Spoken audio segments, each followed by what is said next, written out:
My wife sleeps with her phone under her pillow, not next to the bed, not on the nightstand under the pillow, tucked beneath her hand like a weapon. I used to think it was quirky, cute even. Now I know better. It started 3 months ago, a tiny change in routine, so small it didn't register as anything serious. She'd always been protective of her phone. It was full of photos, work messages, and group chats I didn't care about. But lately, it wasn't just privacy anymore. It was secrecy. At first, I told myself it was nothing. We'd been married 4 years. Everyone has habits. But something about the way she gripped that phone in her sleep, knuckles white, thumb resting on the screen as if ready to hide something at any second, started to gnaw at me. Sarah had changed, too. She was quiet now, almost ghost-like. She'd drift through the house barefoot and unfocused, answering questions half a beat too late. When I touched her shoulder, she'd flinch like I'd startled her, and she was tired, exhausted. I'd find her sitting on the edge of the bed before dawn, staring at nothing. She said she couldn't sleep. She said it was the heat, or stress, or just a phase. But it wasn't just her. It was everything. Around the same time, David, my best friend since college, started acting weird too. He used to text me constantly. Sports, memes, random bullshit. Then one day, nothing. Calls went unanswered. When I did see him, he was polite, but distant, like a coworker making small talk. The first time I noticed both of them at the same restaurant, by coincidence, I laughed about it. The second time, it felt like a setup. I'm not an insecure man. At least I wasn't. But when your wife hides her phone and your best friend ghosts you in the same week, even the calmest mind starts connecting dots. I told myself stories to stay sane. Maybe she was planning something for my birthday. Maybe David was in on it, but the dates didn't line up. My birthday had passed weeks ago. Nothing. So the only story left was the ugly one. They were having an affair. I started noticing details I'd never cared about before. She'd leave the room to take calls. Her messages always came in on silent. She started locking the bathroom door when she showered. Every sign, every cliche from every forum post about cheating, and I was ticking the boxes like I was reading a checklist of my own downfall. I tried to catch her once. Not in a movie way, not with cameras or apps, just by watching. She'd pick up her phone in the middle of the night, scroll for a minute, then slip it back under her pillow and turn toward the wall. Her breathing would slow, but her eyes never closed. Sometimes I'd hear the faint click of a photo being taken. Once, maybe twice. I told myself it was my imagination. Then I started keeping my own phone on the nightstand, screen down, camera off. I was playing defense without even realizing it. The tension built slowly, like static before a storm. We stopped talking except in logistics. Did you pay the bill? What do you want for dinner? And even those words felt borrowed. Her eyes would dart to mine just long enough to make sure I wasn't asking about the phone. I never did, but I thought about it constantly. There's a kind of loneliness that lives in doubt, not the kind that makes you cry, but the kind that makes you watch. I became an observer in my own marriage, a man auditing his own life for proof that it was still real. And every night, the phone went under the pillow. The thing about paranoia is that it doesn't feel like madness. It feels like math. Every pattern fits. Every coincidence aligns. The more you look, the more sense it makes. By the time I realized I was slipping, it was too late. I was counting minutes between her bathroom trips, memorizing her passwords by the sound of her thumb swipes, timing how long it took her to run to the store. I even checked our security camera feed once, just to see if David ever came by. He didn't, but the camera had gaps, blank minutes of static. That was almost worse than catching them, because if they weren't meeting here, where were they? Tonight started like any other. Silent dinner, quiet dishes, the sound of her toothbrush in the bathroom while I scrolled through nothing online. She smiled once, faintly, when I asked if she was okay. "Just tired," she said. "Go to bed. I'll be in soon." And I did. I lay there in the dark, staring at the shadow of her pillow. I could see the faint outline of the phone under it. The soft, dim glow of notifications pulsed against the fabric like a heartbeat. When she finally joined me, she kept to her side. Her breathing evened out. I waited. 5 minutes. 10. 20. Then the sound came. The water running. She'd gotten up to shower. And for the first time in 3 months, the phone wasn't under her pillow. It sat on the nightstand, plugged in, charging. My heart started pounding. This was the moment the line between sanity and truth. I sat up slowly, every muscle screaming against the idea. What if I was wrong?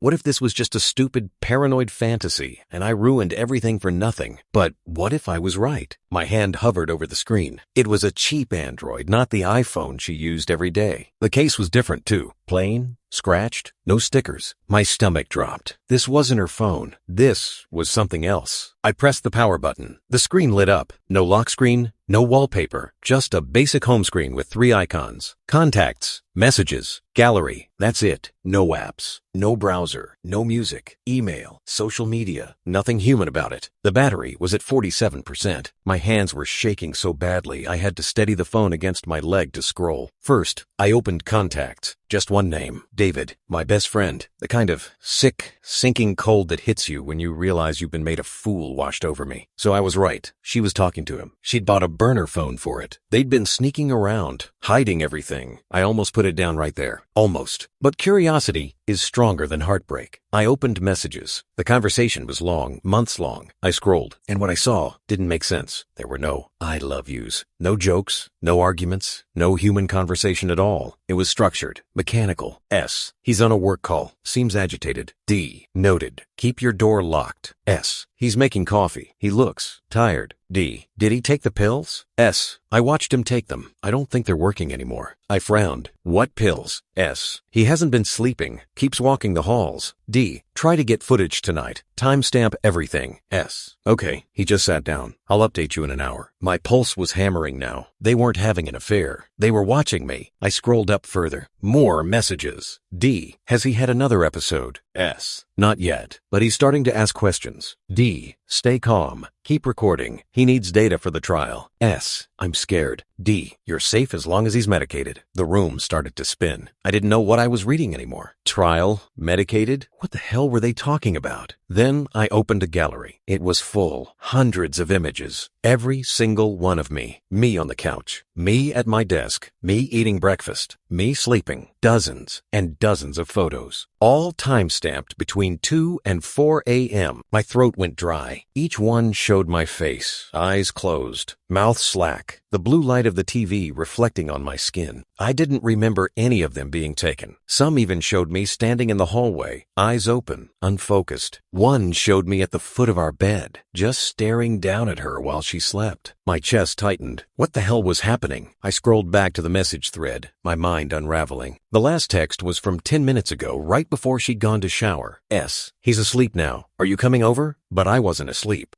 I was awake. She lied. And now she was in the bathroom, and the water had just stopped. The sound of the shower door sliding open echoed down the hallway. I sat on the edge of the bed, the burner phone glowing in my hands. Hundreds of pictures of my own sleeping face reflected back at me. The bathroom door creaked. Footsteps. Then she appeared wrapped in a towel, dripping water, eyes tired. She froze, saw the phone, saw me, and her face didn't twist in guilt or panic. It broke in relief. Her shoulders slumped. She let out a shaky breath. Oh, thank God, she whispered. Her reaction didn't make sense. She didn't scream, didn't snatch the phone out of my hands. She didn't even look scared that I'd caught her. She looked relieved. Thank God, she whispered again, dropping the towel to the floor and sinking onto her knees, her wet hair plastered against her face. You finally saw it. I blinked.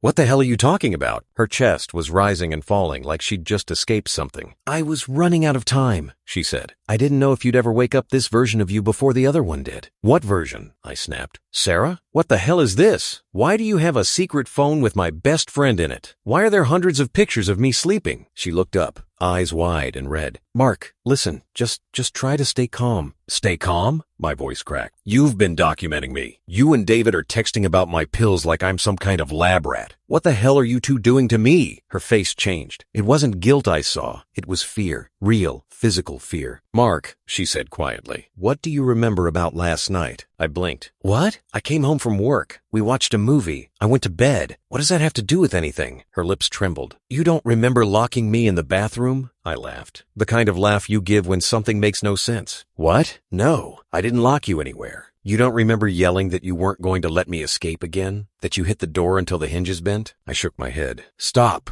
That's not funny. She crawled forward a little, voice breaking. You don't remember the blood on your hands? Sarah, stop. My hands were trembling now. You're trying to scare me. She grabbed the burner phone from the bed, scrolled, and held it up to me. A video played shaky footage, time-stamped 3:42 a.m. The camera faced our bedroom door. On the other side, my voice screamed, raw and hoarse. You're not leaving again. Don't you move. Then a bang. The door rattled in the frame. The camera fell sideways. The video ended. My knees gave out. I sat on the bed like the floor had dropped beneath me. No, that's not me. It is, she whispered. That's you when you're not you. I stared at her. What does that even mean? She exhaled, slow and trembling. It's the pills. The new ones. The ones the doctor gave you for your insomnia. The sleeping pills? They're not working, or maybe they're working too well. She reached into the drawer beside the bed and pulled out a small orange bottle. My name was on it. Zolprion, 25 milligrams. Take one nightly. I'd been prescribed them after a brutal stretch of sleeplessness a few months ago. Too many 3 a.m. work calls. Too many nights staring at the ceiling. The doctor said it would reset my sleep rhythm. You said they were helping, I murmured. They were, she said. At first. Then you started doing things. I looked up. What things? She hesitated, choosing her words carefully. At first, it was small. You'd get up and walk around, just pacing, mumbling to yourself. Then you started leaving. Leaving the house? She nodded. Sometimes you'd drive. You'd come back an hour later and collapse. You never remembered any of it.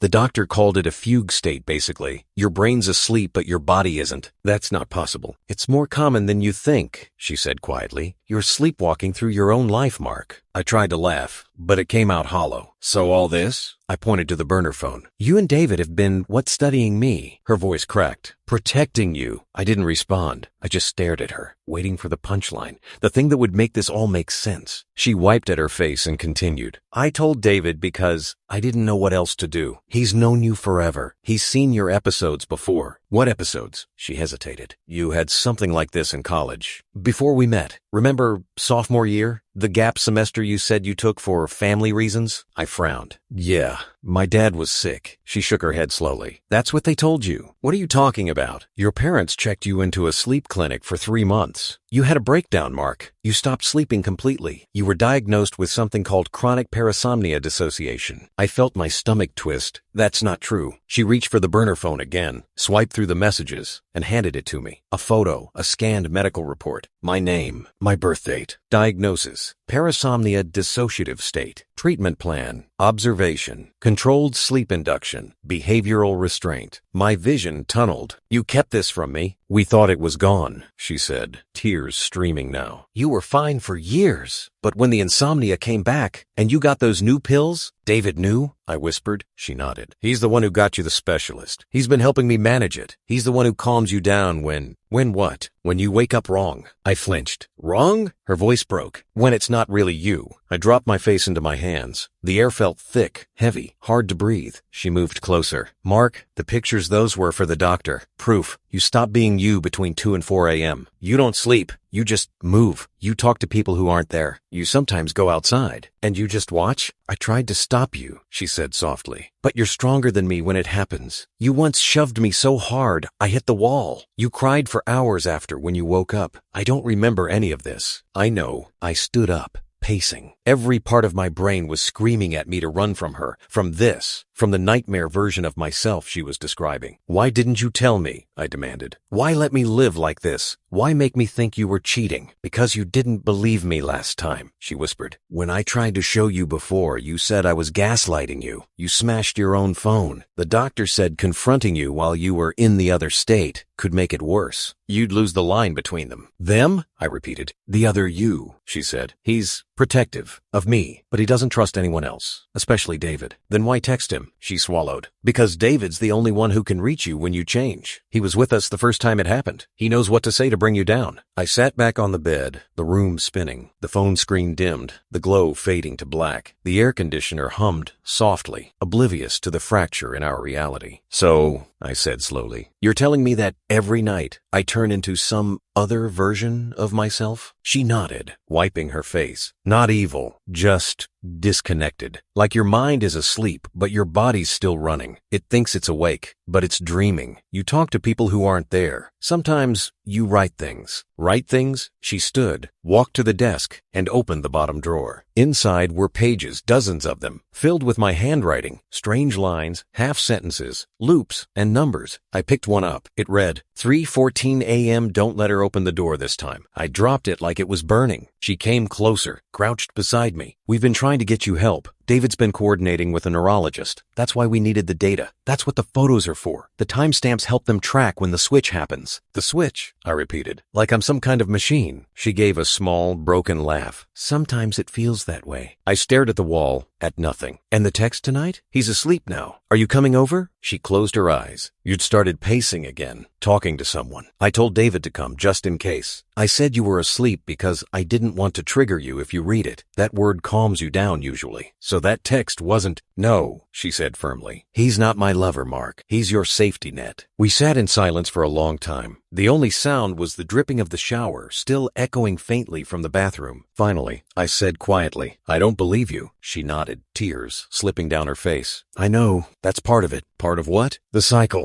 Every time you find the phone, every time you discover the truth, the other you buries it again, deletes the footage, resets the pills. You start over. You never remember. This," she gestured around the room, "this is the first time you've stayed long enough to listen." I stared at her, words dying in my throat. She looked up at me, her voice shaking. "You think you're awake right now, Mark, but you never really know, do you?" The lamp flickered once, and for a split second, I thought I saw my reflection move out of sync in the mirror across the room. Just a flicker, but enough to make me doubt everything. It's hard to describe what it feels like when your own memories stop obeying you. It isn't fear at first, it's disorientation, like walking through your house and realizing the furniture has been moved an inch to the left. Everything familiar, everything wrong. That's how the night felt after Sarah's words landed. I didn't know what to believe. Every thought I had split in two, one version screaming she's lying, the other whispering, what if she isn't? She sat across from me, small and silent, holding the burner phone in both hands. The glow lit her face from below, turning her tears into something metallic. "You think you're awake," she said again, "but how can you tell?" I looked down at my hands. They were steady, too steady. "I'd know," I said. "If I were asleep, I'd feel it." "You don't," she said softly. "That's the problem." I didn't remember standing, but suddenly I was pacing again. "No, this is crazy. You're making me think I'm insane." "I'm not making you think anything," she said quietly. "You're remembering." "I'm not." My voice cracked. "I would never hurt you." She didn't flinch. She just nodded slowly. "I believe you." That's what broke me, her calm, her quiet, exhausted belief that she wasn't talking to the same man who'd slammed his fists against a locked bathroom door a night ago. I stared at the photo still open on the screen. Dozens of versions of me. My face frozen mid-motion, eyes dull and wide, skin pale in the blue light. Each one time-stamped between 2 and 4 a.m. It looked like evidence from someone else's life. "I need air," I muttered. She didn't stop me. She just said, "Don't go far." I stepped out onto the balcony, the night pressing close and heavy. The city lights looked wrong, fuzzy around the edges. My reflection in the sliding glass door didn't feel like mine. I lit a cigarette I didn't remember buying. My fingers moved automatically, like they'd done this 1,000 times before. Below, the street was empty, but across the way, in the apartment building opposite ours, I saw movement of flicker behind a curtain. Someone watching? A shadow leaning forward, then vanishing. I blinked hard. Nothing. Just my mind trying to find solid ground. When I went back inside, Sarah was gone. The phone sat on the bed, screen off. Sarah? No answer. The bathroom door was open, steam still clinging to the mirror. Her towel lay where she'd dropped it earlier. For one terrifying second, I thought maybe she'd left me, fled, disappeared. But her car keys were still on the dresser, her shoes by the door. Then I saw the note. A scrap of paper, torn from one of my sleep logs, left on the pillow. 3 words. Check the laptop. I crossed the room and opened my laptop. The screen lit up instantly. No password. A folder blinked on the desktop. Night watch. Inside, hundreds of files. Photos, videos, and a single text document titled readmefirst.txt. My pulse thudded in my ears as I opened it. If you're reading this, it means you've stayed conscious long enough to question it. The folder is evidence. Watch, but don't deny. You've done this before. You will again. My own name sat at the bottom of the file, written in my own digital signature. The timestamp, 3 days ago. I didn't remember writing it. I opened the first video. The camera was propped up in the living room, the lights dim. I saw myself enter the frame shirtless, eyes open, but blank, moving slow, deliberate. I picked up a glass from the counter, set it down, then turned and stared directly into the lens. It was me, but not me. The body was mine. The face was mine, but the eyes were hollow. The version of me on screen walked to the wall, wrote something with a marker, then turned back to the camera and whispered something I couldn't make out. The sound was distorted, but it almost sounded like, "Don't wake her yet." I skipped ahead to another file. This one was from the hallway. The same figure, me standing outside the bedroom, hand pressed against the door. Inside, Sarah's voice, muffled, trembling. "Please, Mark, please, go back to bed." The figure on the video didn't respond. He just kept whispering over and over. "She's not her. She's not her. She's not her." I slammed the laptop shut. My breath came out ragged, my hands slick with sweat. The words echoed in my head like static. She's not her. Had I really said that? To my wife? Or Or was I watching someone else's nightmare with my face on it? The bedroom felt smaller by the second. I needed to find her. I ran into the hallway. Empty. The kitchen. Empty. Then I saw the back door slightly open, a line of cold air cutting through the house. I stepped outside. The night was too still. Even the crickets were silent. "Sarah?" I called. "This isn't funny." A rustle from the yard. Then her voice, low but steady. "Stay where you are, Mark." I froze. She stepped out from the shadows, holding something in her hand, my old digital camera, the one we'd used on our honeymoon. "You shouldn't have watched the videos," she said. "Why?" My throat was dry. "Because they're not finished." "What does that even mean?" She came closer, the camera swinging loosely by her side. "Every time you watch, the loop resets. You start again. That's why I left the note. I wanted to see if you'd choose the laptop or me." "What are you talking about?" She took a deep breath. "There are two of you now. One who watches, one who walks. I don't know which one I'm talking to." "This isn't real," I said. "You're gaslighting me." "If I were," she said softly, "wouldn't it be easier for you to prove it?" I stared at her. "Where's David? He should be here, right? Your little backup plan?" Her face twisted. "He's gone. You told him not to come back." "What?" She nodded. 2 nights ago. You left him a voicemail. Told him if he showed up again, you'd make sure he never left. I don't even remember calling him." "I know," she said. "He sent me the recording." She lifted the camera and pointed it at me. "Look," she said. "I need you to see what I see." The screen flipped toward me, showing the live feed. Except the reflection in the screen wasn't moving right. When I blinked, the version of me on the camera didn't. It stood perfectly still, mouth slightly open, eyes black from the light's reflection. "Do you see it?" she whispered. The me in the camera smiled. Just barely. Then the feed glitched and went dark. She lowered the camera. "It's starting earlier tonight," she said, her voice trembling. "You need to go inside before it takes over completely." I stared at her. "You're insane." "Maybe," she said. "But you trust David, right? Check your phone." I pulled my real phone from my pocket, hands shaking. A single text from David, sent 20 minutes ago. "Lock the doors." "It's not you." Everything inside me went still. The cold wind, the flickering streetlight, the night pressing in. Sarah took a step back, her eyes on mine, terrified. "Mark, please, listen to me. You're slipping again." "I'm fine. You said that last time too." "Sarah, I'm fine." Her hand tightened on the camera. "You're not." And I realized she wasn't looking at me. She was looking through me, like something behind my eyes had started moving on its own. I turned back toward the house, and for the first time, I noticed it faint on the glass door, my reflection. It was smiling. I wasn't. "Sarah," I whispered, but my voice came out wrong, lower, heavier. She stepped back. "Mark, don't." I blinked hard. The world flickered, like static skipping a frame. For a second, I saw myself from somewhere outside my own head, standing in the yard, staring at her, shoulders tense, hands clenched. Then I was back. The burner phone in my pocket buzzed once. A message from David. "Put the phone down. Don't fight it. Go inside. You'll wake up safe." Sarah was crying now. "Don't listen to him. That's not David anymore." The text buzzed again. "She's lying. You know she's lying." 2 voices, 2 truths. My mind split right down the middle. I dropped the phone, grabbed my head, the world spinning around me. The sound of my pulse drowned out everything. When I looked up, Sarah was gone. Only the camera remained, lying in the grass, the small red light still blinking, recording. When I came to, the sun was already up. I was lying on the couch, clothes damp, head pounding. The back door was shut. The yard was empty. For a long moment, I just stared at the ceiling, trying to remember how I got there. The last thing I remembered was the blinking red light of the camera, the sound of Sarah's voice crying my name. Now the only sound was birds. I sat up. My hands were clean. My phone was on the table, face down, silent. The burner phone was gone. So was Sarah. Her keys, her bag, her shoes all gone. Her toothbrush missing, half the closet empty. I walked through the house, calling her name until my throat hurt. No answer. On the counter, next to a half-empty glass of water, was a note, not handwritten, typed, printed, folded neatly once. "Mark, if you're reading this, you woke up safe. Don't call me. Don't call David. The doctors will reach out when they think it's time. Please take the new prescription before bed. I love you, always have." S. There was a small orange pill bottle next to it. A new label.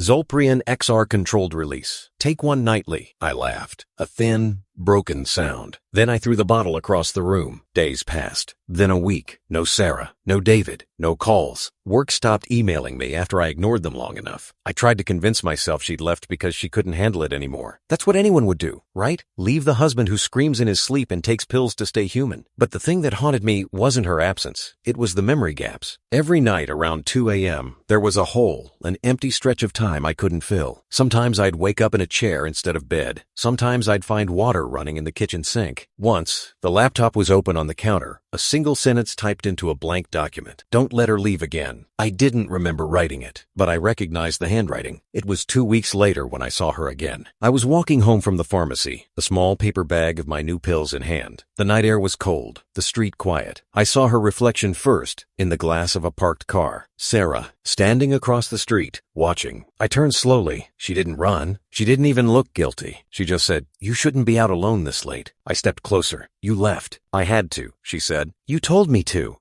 What? She looked at me carefully, as if checking who I was. "Do you remember last Tuesday?" "I don't remember most nights anymore." "Then it's working," she said softly. "The new pills. They're doing what they're supposed to." "What are they supposed to do?" I asked. "Keep you from waking up," she said. Her voice trembled just enough to make it sound like truth. "What happens when I wake up?" "You don't want to know. Try me." She hesitated, glancing up and down the street like someone expecting to be followed. "The clinic said there's a disassociation threshold, a point where both states can exist at once. The waking you and the sleeping you. You're close to it now." "And what happens when I cross it?" Her eyes filled with tears. "You stay asleep forever." We stood there in the empty street, two strangers wearing the faces of people who used to love each other. I said quietly, "I don't believe you." She nodded. "You never do." Then she pulled something from her coat pocket, a small flash drive, silver, with a strip of tape across it. On the tape, my name. "What's that?" "Everything," she said. "The videos, the logs, your doctor's notes. If you watch it, you'll understand. But if you understand, you won't be able to come back from it." She placed it in my hand. "Don't open it unless you're ready to know who you really are." Then she turned and walked away. I didn't follow. I held on to that flash drive for 3 days. Didn't eat, didn't sleep, just stared at it. By the 4th night, curiosity won again. I plugged it into my laptop. One folder, patient, MH. Inside, medical reports, session logs, and a single video file labeled Final Evaluation. I clicked it. A sterile office appeared on screen. A woman in a lab coat. "Patient Mark Harris," she said. "Subject exhibits chronic parasomnia dissociation, compounded by identity fragmentation. Primary caretaker, Sarah Harris. Behavioral consultant, Dr. David Keene." David. I froze. He wasn't my best friend. He was my doctor. The video continued. "Despite medication, subject continues to experience fugue states between 2 and 4 a.m. During these intervals, alternate identity David manifests as a stabilizing personality construct, often externalized through hallucination. Spousal involvement remains critical to maintain boundaries between states." I couldn't breathe. David wasn't real. He was a voice in my head, a safety protocol built from the name of my oldest friend. The messages, the texts, the calls, they'd all been from me, from the part of me that tried to protect myself from myself. The video ended with a date. Evaluation terminated 4/22. That was 3 months ago. At the bottom of the screen, a single line of text appeared, as if typed by someone else after the fact. He's starting to see it. End the trial. Then the file corrupted. The screen went black.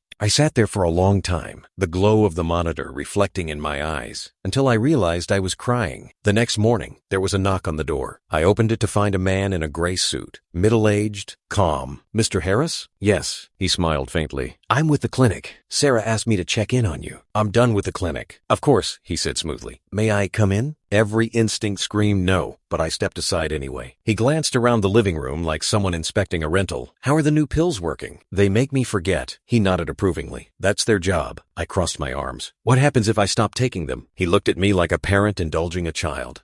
"Then the other, you will start waking up again." "The one that walks?" "The one that watches," he corrected gently. "The one that never sleeps." He handed me a card. No name, just a number. "If things start to blur, call this. Day or night. We'll know which version of you is talking." I took it. "And Sarah?" "She's safe," he said. "She's always been safe. You're the one we're worried about." Then he left. That night, I didn't take the pill. I sat in the dark, waiting. At 2 a.m., the world changed. The air thickened. The walls hummed faintly, like they were vibrating. My reflection in the window shifted, lagging behind my movements by half a second. And then I heard it. A voice calm, familiar. "Go to bed, Mark." David. My voice. I turned slowly toward the sound. No one there. "You're awake too long. She's gone because you wanted her gone. Remember?" "No, you do. You just don't like what remembering feels like." The room flickered again, not light, but perception. For a heartbeat, I saw the couch, the dresser, the door. Then I saw something else layered over it. White walls, hospital equipment, a camera pointed at me. I was sitting in a hospital chair, wires on my arms. Someone, Sarah, stood behind glass, watching. Then It was gone. Back to my living room. Back to the illusion I called home. I stumbled to the laptop, opened the folder again. A new file had appeared, time-stamped 2:43 a.m. Message from Sarah, MP4. My heart stopped. I clicked it. Sarah sat in a room I didn't recognize. Her face looked older, tired, but alive. "Mark," she said softly, "if you're seeing this, you've slipped again. Please, take the medication. Please, trust that we're doing everything we can to help you." She hesitated, her voice shaking. "You asked me once if any of this was real. The truth is, I don't know anymore. Maybe this version of you is the dream. Maybe the one that sleeps is the real you. But whichever you are," she looked straight into the camera, "you're the one I fell in love with. Both of you." The video ended. The house is quiet again now. The pill bottle sits unopened on the counter. The laptop hums softly, waiting. I don't know which version of me is writing this anymore. The one that walks, the one that watches, or the one that sleeps and dreams he's awake. All I know is that somewhere there's a phone under a pillow with hundreds of pictures of me sleeping, and on each one, if you look closely enough, you can see her reflection in the dark, wide-eyed, patient, afraid, waiting for me to wake up.